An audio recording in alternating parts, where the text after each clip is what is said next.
Setibanya di salah satu hotel termegah di kota ini, lagi-lagi Zara merasa sangat gugup, bagaimana tidak, karena ini adalah pengalaman pertamanya menghadiri acara seperti ini. Saga pun tahu jika saat ini istrinya sedang merasakan gugup.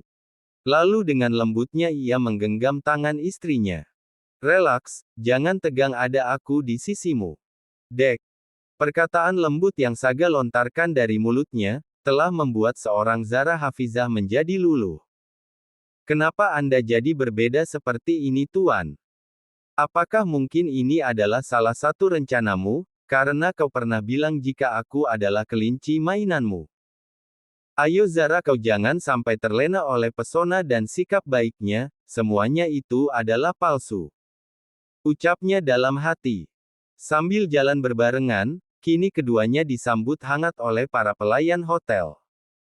Sedangkan John lebih memilih untuk menjadi pengintai Tuan Saga, tidak lupa ia pun menghubungi beberapa anak buahnya untuk menjaga Tuan Saga agar selalu aman dari musuh yang bisa saja tiba-tiba datang. Lalu setelah Saga dan Zara tiba di dalam sebuah ballroom hotel, Tuan Barata dan juga istrinya yakni Nyonya Melinda menyapa Saga dan juga Zara. Tidak lupa Saga memberikan suatu hadiah yakni satu set perhiasan yang terbuat dari mutiara. Mendapatkan hadiah yang sangat mengesankan, Nyonya Melinda langsung menggandeng Zara. Nyonya Sagara, mulai saat ini bergabunglah dengan para istri-istri pengusaha lainnya, jadilah wanita sosialita sepertiku, aku yakin kau tidak akan menyesal. Bujuk Nyonya Melinda. Kemudian Zara menatap ke arah Saga, sepertinya ia meminta persetujuan dari suaminya, dan Saga pun tahu kode yang ditujukan padanya, lalu Saga memberikan anggukan ke arah Zara, pertanda ia setuju.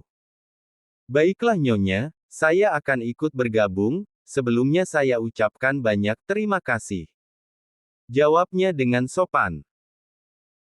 Aish, harusnya aku yang mengucapkan terima kasih, Anda ini termasuk wanita yang sangat beruntung ya, Anda tahu jika Tuan Saga itu selalu menjadi idola dan rebutan para wanita yang kedua orang tuanya adalah seorang pengusaha, nanti di grup sosialitaku, kau akan bertemu dengan Laura, dia itu ngebet banget dengan suamimu, setahuku sih hari ini dia kembali dari Eropa setelah 1 bulan jalan-jalan keliling Eropa bersama keluarganya. Mendengar Nyonya Melinda berkata seperti itu, seketika Zara menjadi minder, rasanya ia tidak pantas bergabung dengan kelompok sosialita. Sedangkan Sagara, kini lebih memilih mengobrol serius dengan Tuan Barata mengenai bisnis mereka yang baru saja berlangsung, bahkan di 2 minggu terakhir ini telah menunjukkan lonjakan profit yang sangat menguntungkan bagi kedua belah pihak. Baru saja wanita yang memiliki nama Laura dibicarakan oleh Nyonya Melinda, kini ia telah hadir di acara ini.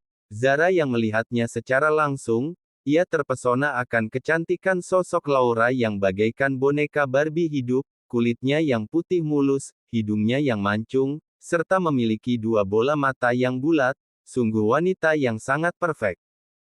Tapi sayangnya netranya wanita tersebut malah terfokuskan ke arah Sagara yang sedang serius mengobrol dengan Tuan Barata.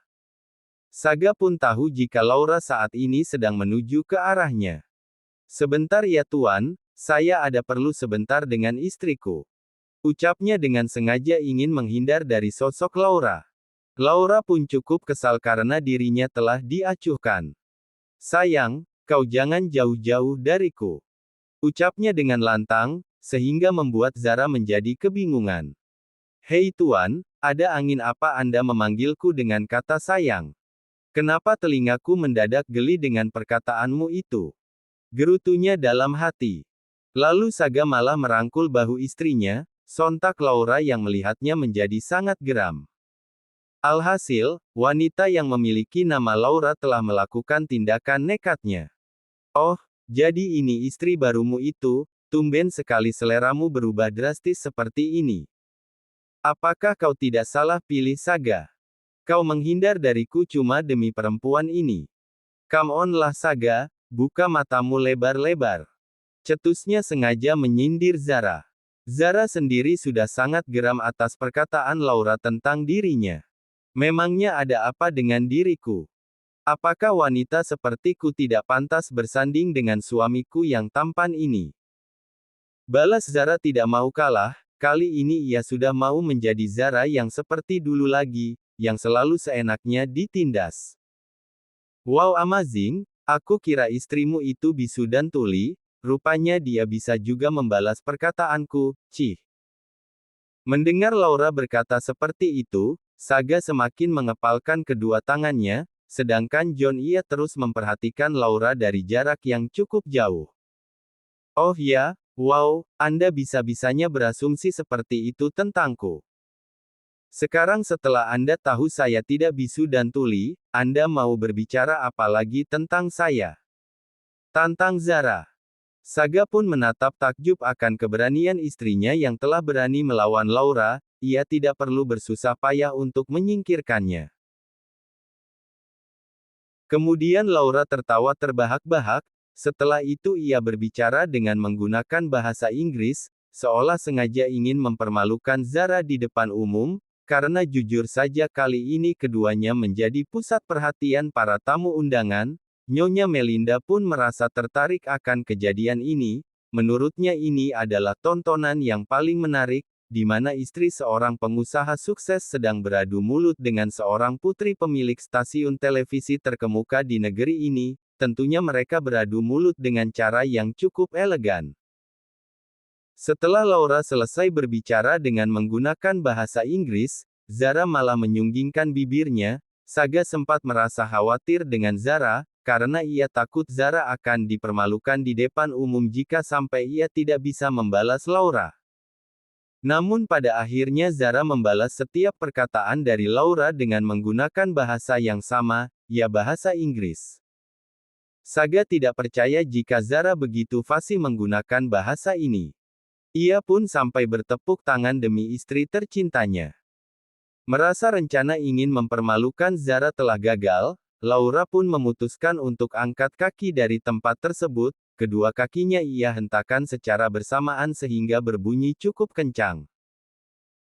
Saga kini semakin kagum terhadap Zara, ia tidak salah pilih memilih seorang istri, begitupun dengan Tuan Barata dan juga Nyonya Melinda, mereka sangat senang karena Zara memiliki keberanian untuk melawan Laura, karena selama ini tidak ada satu orang pun yang berani terhadapnya.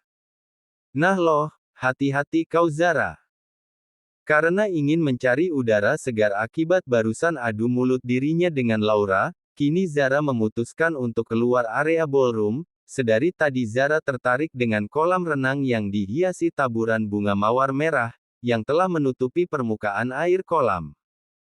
Saga pun memberikannya izin, dengan catatan tidak boleh berlama-lama di sana. Zara pun patuh. Kini dirinya bergegas pergi menuju kolam, ia pun mencoba mengitari pinggiran kolam kemudian berjongkok sambil sesekali memainkan air kolam dan mengambil beberapa kelopak bunga mawar merah. Aish, rasanya aku jadi ingin mandi di dalam air kolam ini, tapi sayangnya aku tidak bisa berenang.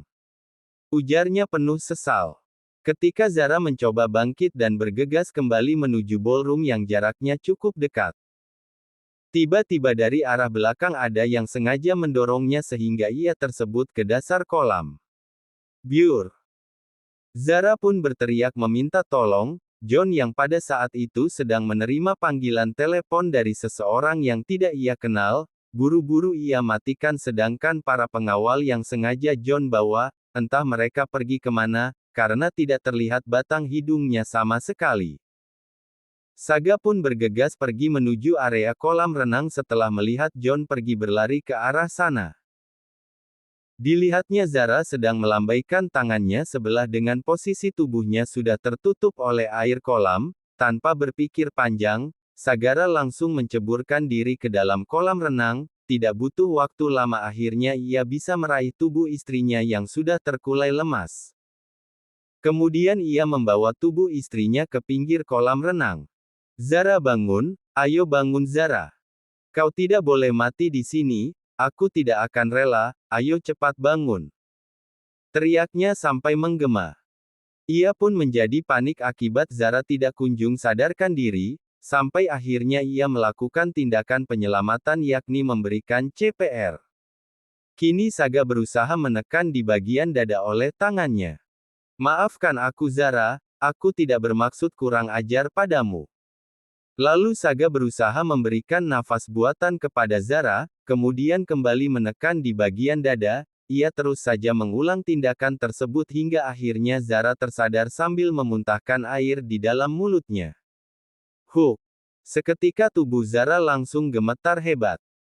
Dipeluknya tubuh istrinya, kemudian Saga sengaja melepaskan jas tuxedo miliknya, lalu ia kenakan untuk menutupi tubuh Zara yang sudah basah kuyup. Ayo kita pulang, John selidiki apa yang telah terjadi di tempat ini, secepatnya. Perintahnya dengan sorot matanya yang dingin, kali ini Sagara benar-benar terlihat sangat marah. Jika kejadian ini adalah murni kecerobohan dari istriku, aku bisa terima, tapi jika ada seseorang yang berniat jahat dan sengaja ingin menghabisi istriku, aku tidak akan tinggal diam, akan kuhabisi orang itu siapapun itu aku tidak akan peduli. Ancamnya tidak main-main.